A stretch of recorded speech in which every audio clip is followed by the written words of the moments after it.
this lovely lady through some mutual friends, and I never left. And then you came along, there you go. Then it was even better. I think anything rightly priced is still definitely going to sell immediate, because there's still not much availability.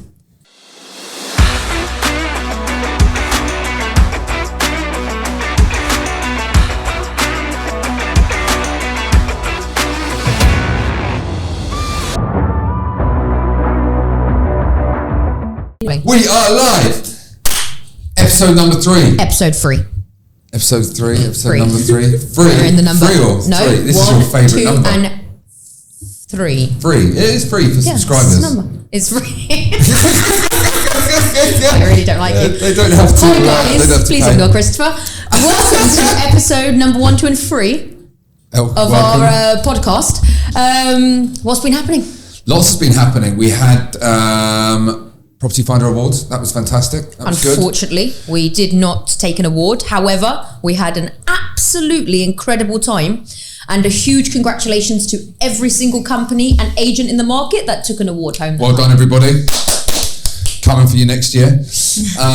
Yeah, it was fantastic. Really good event. Wonderful location. It was brilliant. Yeah, Burj Khalifa. And thank you, Property Finder, for putting on such a wonderful event. So what else has been happening? Talking about events, we also had an event, didn't we? We had our Jade & Co. end of year party, which was fantastic. It was very, very nice. It was even better than I imagined it was going to be, and I already knew it was going to be fantastic. I know, it was so really I good. was so chuffed. Look, venue was fantastic. Everybody was on point, and it was it's just nice to share. A, to obviously celebrate the best part of a year. B, to reward and obviously celebrate huge success, which there has been from a number of people in the team, and also say reward our unsung heroes sometimes as well. Admin, marketing, it was very good. And Grosvenor House as well, from an event perspective, they were just fantastic. Yeah, they really are. So we'll see you next year. So what's the plan? Where are we going with our podcast today? What's the plan of action? We are introducing a very special member of our team, Ahlam. Welcome. Welcome, Ahlam. Thank you. Don't be shy. It gets easier. So look, this is obviously what we want to do. We want to introduce you to some of our team, some of our specialists, and they can tell us a little bit about themselves and what they're doing and where they're working, and we can kind of start exploring some of their areas. So I think a good place to start would be, tell us a little bit about yourself, Ahlam. Okay, so I've been in Dubai for the last 9 years. When I came first, I worked in real estate for around 2 years. Then I stopped. I worked for another company, which was a citizenship by investment advisory firm, where we were also selling real estate. So yeah, I would say always kind of been in real estate. And then went in contracting for 1 year to try and get some knowledge in that. And then I met this lovely lady through some mutual friends, and I never left. And then you came along, there you go. Then it was even better. Very straight. There's your 100 dirhams. Good. Okay. What were you doing in real estate before Jade & Co? I don't actually even know this. Oh, really? Yeah. Do you want to know the company as well? Yeah, go on. I don't think the company still exists. So a long time ago, right? Yeah, which one? Yeah. There's a few, was there? No, there's a couple. No, but I can say, yeah, I think the difference as well with like Jade & Co and like from before, where I used to work in real estate, it was kind of like the first company I was specialized in Emirates Living, but then the second company I joined was a boutique agency as well, but we were mainly working on like exclusive listings. So it was kind of every area in Dubai. But yeah, the properties were exclusive, and I think that's kind of the big difference that I've realized here when I joined, that you specialize and you do so much better and you have so much more knowledge, and you get more business. No, there's a massive point. Look, first of all, people that are thinking about joining, and also people who are doing it right now. I mean, how many times do we speak to people, okay, where, we're interviewing candidaes and where do you work? Oh, I work in, downtown, the Palm, and, wherever else. Yeah. It's crazy. You're going to be a jack of all trades and a master of none. But yeah, really good to hear it from your words, the differences between, not necessarily being specialised and then being super specialised in an area. Yeah, I think one of the things I really liked was that everyone had kind of already their area, and I respect that, because at the end of the day, I'm a new person, and if you're, already having an area, so it kind of shows like appreciation and, the value of the company. And obviously when I joined, I took on an area that, was still available.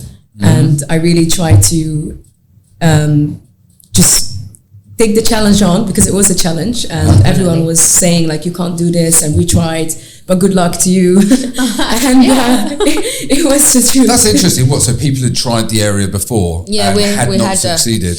We had a couple of people in the company try previously on that area, and they didn't manage to tackle it. So when Ahlam came along, she tackled it. Tackled it. She beat them all up. So how do you think? What was the what was the magic? How did you make it happen? I think when I joined, I kind of also took my time. Like I knew that I wanted to succeed, and I knew that I just really wanted to take my time to understand the area inside out. The good thing is when I obviously got offered to do Sidra, I didn't mind it, because I had friends living there. I already liked the community, and I really believe that you need to like what you sell. So it was already like good for me in a way. And then, throughout the process, I think I just really tried to learn the types, the pricing. Like I didn't want to make calls to clients where I wasn't sure, what the pricing was, and not be confident enough, because then, you're going to fail basically. So I wanted to have that first fully on point.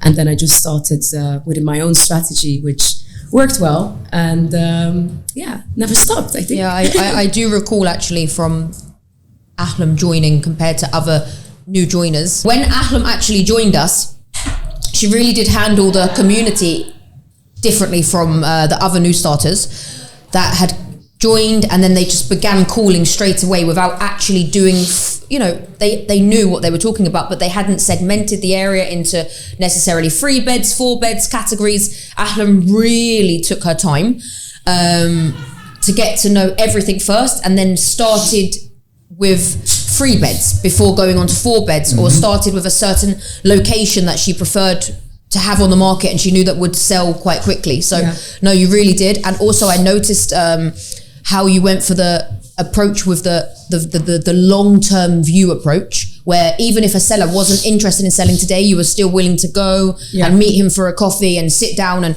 and it's worked because you're seeing the benefits of that relationship a year and a half later. Whereas a lot of agents, if the owner would have said, oh, will you come over to my house, and they're not serious to sell and they're not looking to sell now, they would have said, sorry, no, I'm busy. So now you are reaping the rewards of the long term. The long game. I think there's a lot to be said for that. I mean, look, whenever you're communicating with a client, some people want to do business straight away.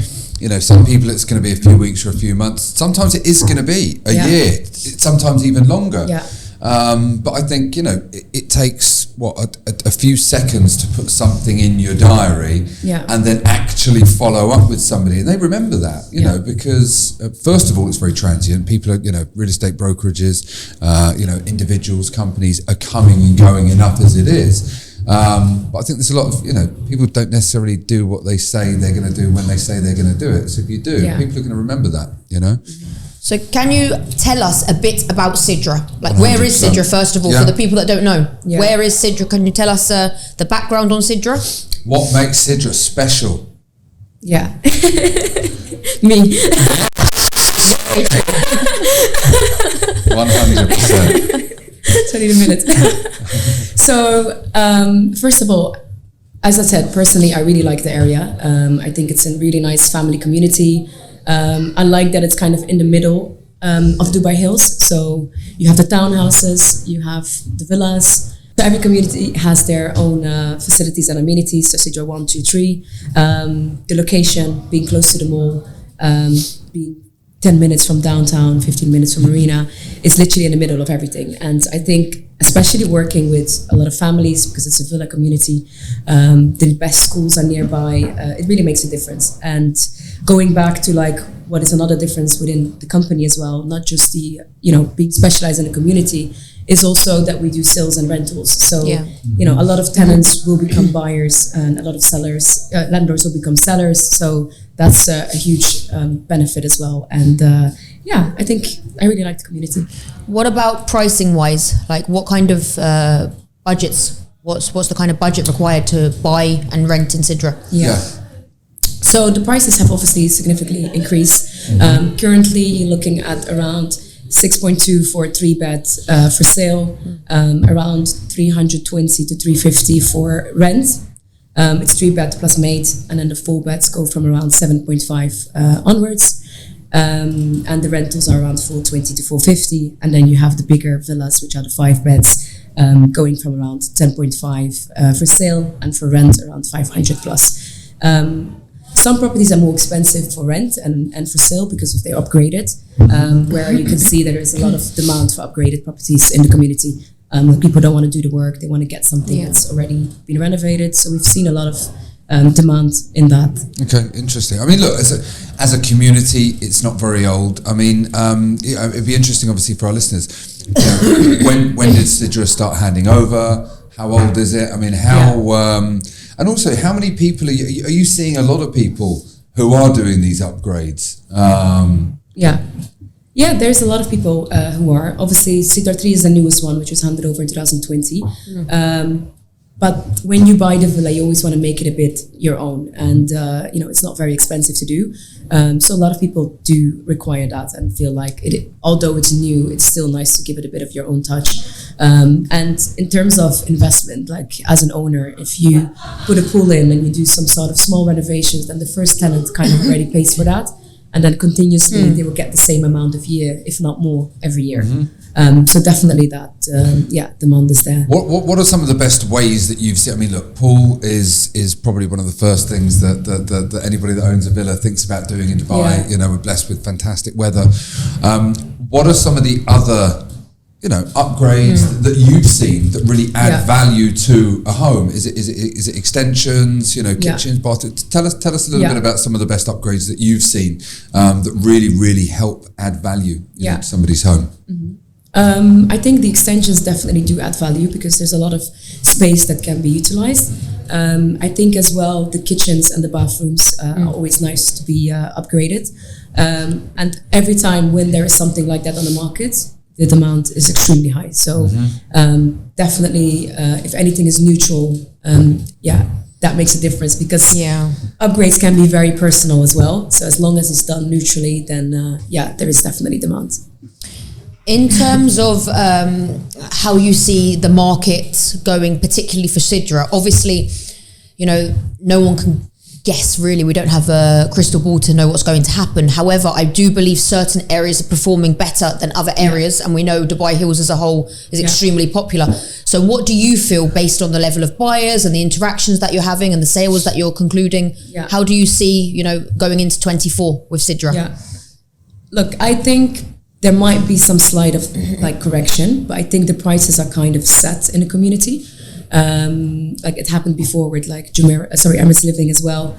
So I feel like that's kind of comparable. And I think throughout the time, it's only going to increase more because it's still not fully finished, right? Developed. Like Dubai Hills, there's still Golf Place 2 that needs to hand over. There's going to be the custom villas that are being finalized, the address villas, which are obviously in the middle of Sidra 2 to 3. So I think all of that will make the community even more in demand. So I think in terms of pricing, that will just keep continuing. And again, everything is about location. So it depends as well, where your property is located in the area. I think maybe a slight correction, but I think anything rightly priced is still definitely going to sell immediate because there's still not much availability. And that's one thing that I've seen in Sidra rather than other communities is that you don't have to have as many listings as you would have in other areas as long as they're well priced and they're good properties because of the demand and because the fact that there isn't a lot of availability. So that's something that I've really realized in the community. Of course, the competition is always there. But they ask us. No, I'm joking. Competition.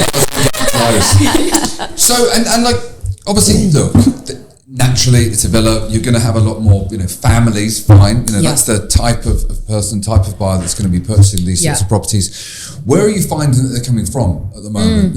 Is there a nationality that you are finding is kind of front and center? I mean, what are you finding your top 3-4 nationalities at the moment that are purchasing in Sidra? Currently, I'm dealing with a lot of Indian nationalities, actually, but I think there's a lot of European, East European as well.